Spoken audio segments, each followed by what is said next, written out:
Assalamualaikum warahmatullahi wabarakatuh. Perkenalkan, nama saya Alga Nabilah, kelas 3KA D3 Komputerisasi Akuntansi. Di sini saya sebagai pemateri sekaligus sebagai moderator.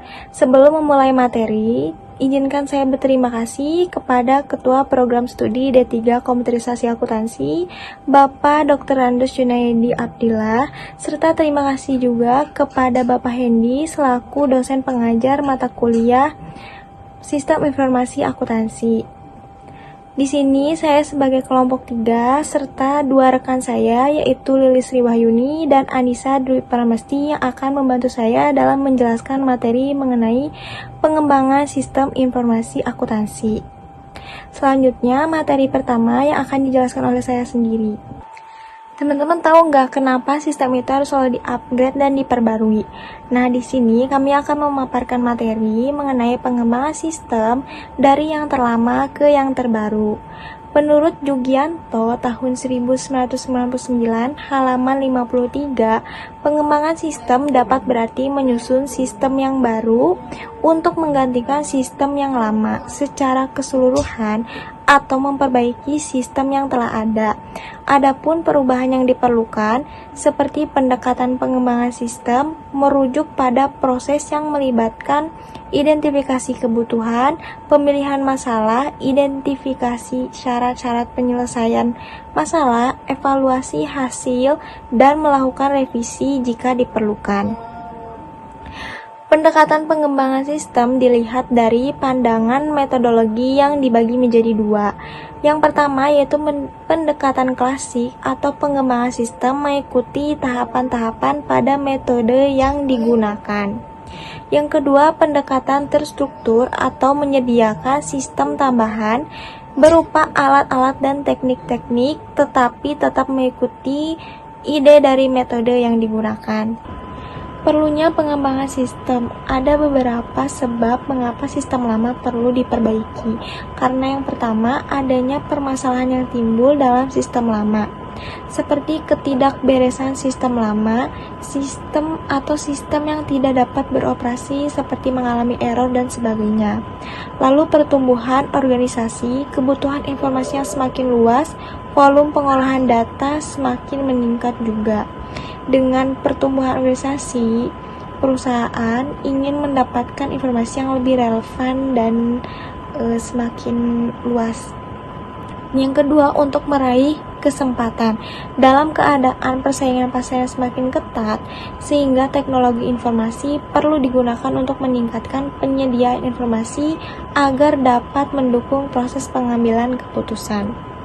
Yang ketiga, adanya instruksi penyusunan sistem baru karena adanya instruksi dari atasan atau luar organisasi atau dari pemerintah.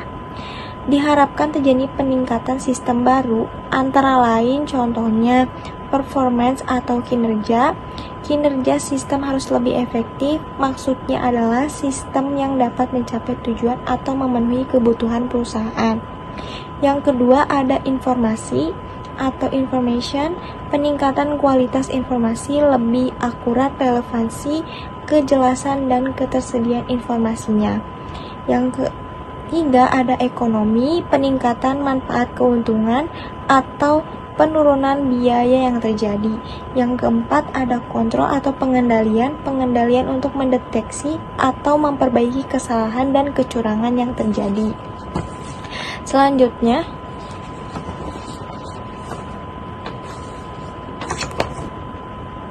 efisiensi atau peningkatan efisiensi operasi. Efisiensi berhubungan dengan bagaimana sumber daya tersebut digunakan dengan pemborosan minimum. Yang terakhir ada servis atau pelayanan, peningkatan terhadap pelayanan yang diberikan oleh sistem. Perkenalkan, nama saya Lilis Riwahyuni. Di sini saya akan melanjutkan untuk mempresentasikan materi saya, yaitu mengenai desain dan pengembangan sistem informasi akuntansi. Nah, suatu sistem, apapun namanya, bagaimana bentuknya, memerlukan lebih lanjut untuk peningkatan kualitasnya. Nah, sama halnya dengan sistem akuntansi, suatu sistem akuntansi akan melalui tahapan-tahapan pengembangan tertentu dan akan terus berputar selama perusahaan tersebut masih ongoing concern. Nah, tujuan dari pengembangan sistem akuntansi secara umum yaitu yang pertama untuk meningkatkan informasi yang dihasilkan oleh sistem, yaitu kualitas dari waktu ke waktu atau struktur informasi. Kemudian yang kedua untuk meningkatkan pengendalian akuntansi dan pemeriksaan internal, yaitu untuk meningkatkan ketergantungan informasi akuntansi dan untuk menyediakan catatan akuntansi yang lengkap untuk perlindungan aset bisnis. Kemudian yang ketiga yaitu untuk menurunkan biaya administrasi dalam hal penyimpanan catatan. Nah, kemudian materi selanjutnya yaitu mengenai bentuk dan pendekatan pengembangan sistem akuntansi. Yang pertama, pengembangan atau perancangan suatu sistem akuntansi dapat berbentuk yang pertama yaitu baru dan lengkap, yang kedua yaitu pengembangan karena perluasan usaha, kemudian yang ketiga yaitu perbaikan sebagian sistem. Yang kedua yaitu jenis pendekatan pengembangan sistem akuntansi itu terdapat dua jenis. Yang pertama adalah bottom up, yaitu dalam pendekatan ini yang pertama kali dirancang adalah cara-cara untuk memproses transaksi, kemudian merancang cara penyediaan informasi, dan yang terakhir yaitu merancang bentuk informasi yang dibutuhkan. Nah, kemudian jenis pendekatan yang kedua yaitu jenis pendekatan top down. Nah, dalam pendekatan ini yang pertama kali dirancang adalah bentuk informasi yang dibutuhkan oleh pengguna sistem, kemudian merancang cara penyediaan informasi, dan terakhir merancang cara-cara untuk memproses transaksi. Nah, bisa dibilang jenis pendekatan top down ini kebalikan daripada jenis pendekatan bottom up. Selanjutnya, perencanaan.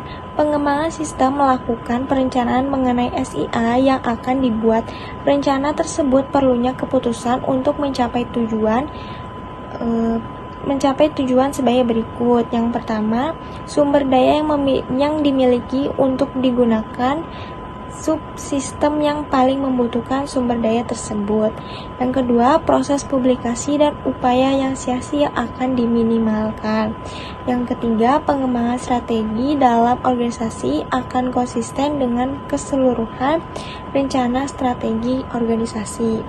Perencanaan meliputi beberapa tahap, yaitu mendiskusikan dan merencanakan bersama-sama dengan manajemen pusat, menetapkan sebuah dewan penasihat bagi perencanaan sistem, menetapkan keseluruhan tujuan dan kendala strategis, mengembangkan sebuah rencana yang strategis, mengidentifikasi dan menetapkan prioritas bagian wilayah tertentu, membuat proposal sistem yang akan berperan sebagai landasan dan desain awal subsistem, membentuk sebuah tim yang terdiri dari berbagai individu yang akan bekerja dalam proses awal. Yang kedua adalah analisis sistem. Analisis sistem adalah sebuah istilah yang secara umum menjelaskan tentang tahapan awal pengembangan sistem.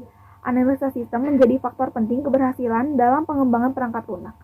Ada salah satu jenis definisi analisis sistem menurut Pak ahli, yaitu menurut Aji Supriyanto bahwa analisa sistem adalah tahapan penelitian atas sistem yang telah ada dengan tujuan untuk merancang sistem yang baru atau diperbarui. Nah, kemudian adapun tujuan dari melakukan analisa terhadap sistem antara lain yang pertama yaitu mendefinisikan masalah secara tepat, yang kedua menyusun beberapa alternatif solusi dan memilih dan mempertimbangkan satu dari beberapa alternatif tersebut. Kemudian yang keempat yaitu menyusun spesifikasi logis, dan yang kelima yaitu menyusun persyaratan fisik, serta yang keenam yaitu menyusun anggaran untuk dua fase penyusunan sistem selanjutnya yaitu desain dan implementasi sistem.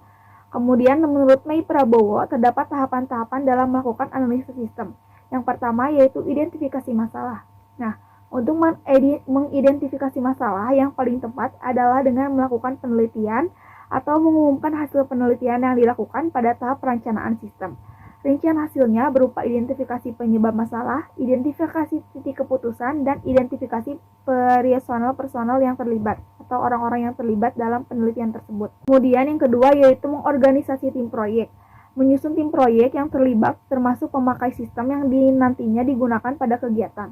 Yang ketiga yaitu mendefinisikan kebutuhan informasi.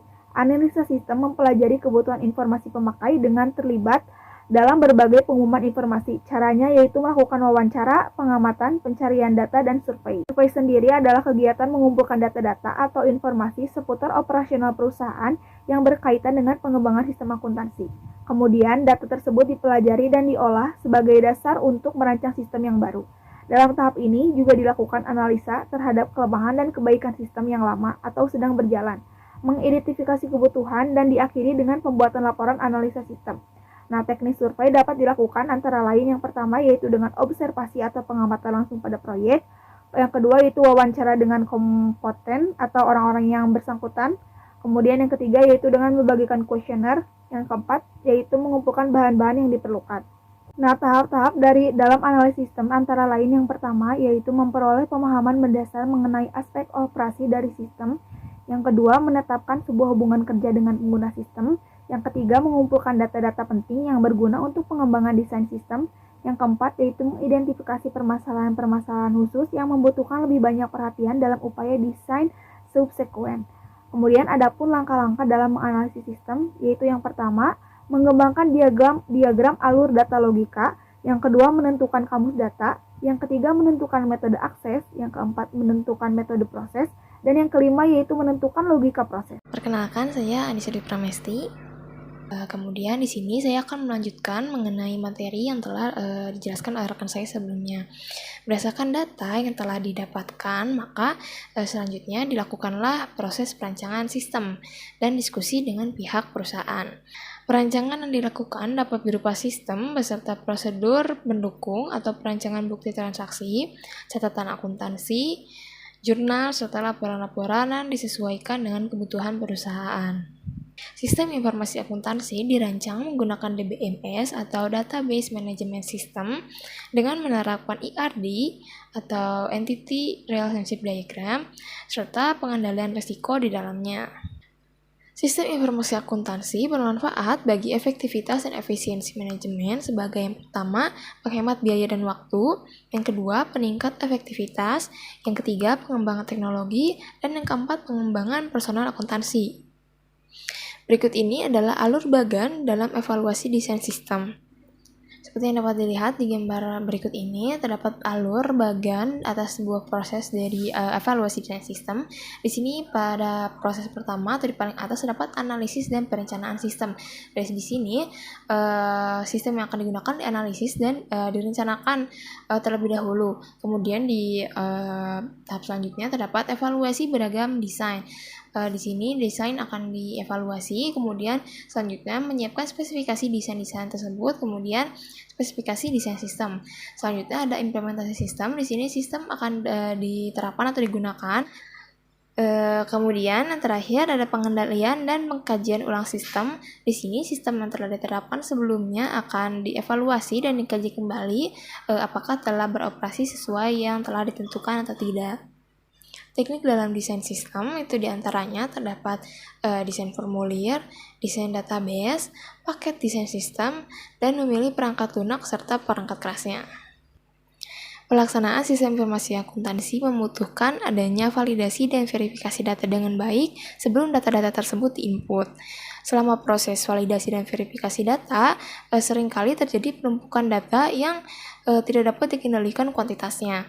Oleh karena itu, perlu dilakukan pengembangan sistem informasi akuntansi dengan menggunakan pendekatan teknik pengolahan database processing. Hal ini dilakukan untuk menghindari terjadinya penumpukan data seperti yang terjadi sebelumnya ketika dilakukan validasi dan verifikasi data. Kemudian selanjutnya ada perancangan bukti transaksi. Bukti transaksi adalah dasar dalam melakukan pencatatan, maka diperlukan pengawasan atau penggunaan bukti transaksi. Perancangan bukti transaksi harus memperhatikan kebutuhan informasi, rekening buku besar, dan buku pembantu, serta jurnal. Untuk mendapatkan bukti transaksi yang sesuai dengan kaidah, perlu diperhatikan prinsip-prinsip penyusunan bukti transaksi, yaitu yang pertama, mencantumkan identitas bukti transaksi. Di sini, bukti transaksi itu harus jelas merupakan bukti transaksi seperti apa. Kemudian, yang kedua, ada mencantumkan identitas perusahaan. Yang ketiga, ada rancangan sesuai kebutuhan. Keempat, ada tembusan atau kopi. Yang kelima, mencantumkan unsur internal check. Dan yang terakhir, mencantumkan nomor urut tercetak. Terdapat jurnal khusus dalam mencatat transaksi sesuai dengan kegiatan yang berbeda-beda. Di sini, dalam merancang format jurnal khusus, terdapat hal-hal yang perlu dipertimbangkan. Yang pertama itu adalah pelajari karakteristik transaksi perusahaan. Seperti yang telah disebutkan tadi bahwa melalui bukti transaksi kita dapat menganalisis transaksi macam apa yang dilakukan oleh perusahaan dan kita dapat mengkategorikannya ke dalam jurnal khusus tertentu. Kemudian yang kedua, pencatatan ayat jurnal standarnya, dan yang terakhir pembuatan format jurnal khusus mengikuti ayat jurnal standarnya. Selanjutnya ada implementasi. Di Di sini setelah seluruh hasil rancangan sistem disetujui, maka selanjutnya adalah tahap menjalankan rancangan tersebut. Masih tetap dengan bimbingan dan pengawasan dari tim perancang sistem. Implementasi sistem adalah proses pemasangan hardware dan software sistem informasi akuntansi yang berjalan. Proses ini terdiri atas pengembangan rencana, pengembangan dan pengujian software, mempersiapkan lokasi, memasang dan menguji hardware, memilih dan melatih personal, serta mengembangkan dokumentasi dan menguji sistem. Penolakan yang biasa terjadi dalam implementasi ini adalah karyawan menolak atas adanya sistem baru. Bentuk lebih rinci atas proses implementasi sistem adalah yang pertama, membuat rencana dan pengendalian untuk implementasi. Yang berarti di sini adalah menguraikan proyek ke berbagai tahapan, kemudian anggaran khusus yang dapat diaplikasi di setiap tahapnya, serta waktu pelaksanaan tertentu yang dapat diaplikasi di setiap tahap proyek. Di sini dipastikan setiap tahapannya itu dirinci dengan baik, mulai dari prosesnya, pembiayaannya, hingga waktu yang digunakan dalam proses implementasi. Kemudian yang kedua, melakukan aktivitas implementasi, yang berarti itu pertama ada pelatihan karyawan, yang kedua mendapatkan dan memasang komputer baru, yang ketiga rincian desain sistem, keempat konversi file, dan terakhir operasi pengujian. Kemudian yang ketiga atau yang terakhir adalah mengevaluasi sistem baru, yang berarti memastikan sistem baru beroperasi sesuai dengan yang telah direncanakan. Di sini sistem yang telah diimplementasi sebelumnya harus dipastikan berhasil beroperasi sesuai dengan rencana yang telah dibuat sebelumnya. Seperti yang teman-teman ketahui bahwa materi yang kami bawakan ini adalah terkait pengembangan sistem informasi akuntansi. Namun tujuan dari pengembangan sistem informasi akuntansi itu sendiri apa? Yang pertama itu adalah untuk menambah nilai bagi perusahaan. Di sini berarti perusahaan yang memiliki sistem informasi akuntansi yang jauh lebih memadai itu tentunya memiliki nilai lebih dibandingkan dengan perusahaan-perusahaan lain yang belum menerapkan sistem informasi akuntansi. Kemudian yang kedua, meningkatkan efektivitas dan efisiensi biaya dalam mengumpulkan informasi ekonomi. Di sini tentunya tergambar dengan jelas bahwa dengan adanya pengembangan sistem informasi akuntansi, tentunya terdapat teknologi yang lebih mutakhir di dalamnya. Oleh karena itu, efektivitas dan efisiensi dari proses pengumpulan informasi tentunya akan terjamin. Kemudian yang ketiga, membantu serta meningkatkan kualitas keputusan yang akan diambil oleh pihak manajemen. Keberadaan sistem informasi akuntansi ini tentunya akan menambah akurasi dari segala macam data yang diolah. Oleh sebab itu, keputusan yang diambil pun akan lebih berkualitas dibandingkan dengan tanpa menggunakan sistem informasi akuntansi. Kemudian di sini yang terakhir adalah meningkatkan pembagian pengetahuan. Nah, dari materi yang telah kami sampaikan, dapat dirangkum atau ditarik kesimpulan, yaitu tahap pengembangan sistem melakukan perencanaan mengenai sistem informasi akuntansi yang akan dibuat. Hasil akhir perencanaan adalah proposal proyek atau dokumen perencanaan proyek. Untuk memenuhi kualitatif informasi sistem informasi akuntansi harus digunakan sebagai bagian dari SPI. Dalam merancang sebuah sistem informasi akuntansi melalui tahapan-tahapan pengembangan sistem, yaitu perencanaan, analisis, perancangan, implementasi, dan pasca implementasi. Kemudian bentuk dan pendekatan pengembangan sistem akuntansi.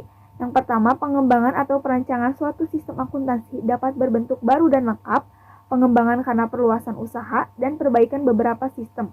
Kemudian yang kedua, yaitu jenis pendekatannya terdapat dua jenis, yaitu bottom up dan top down.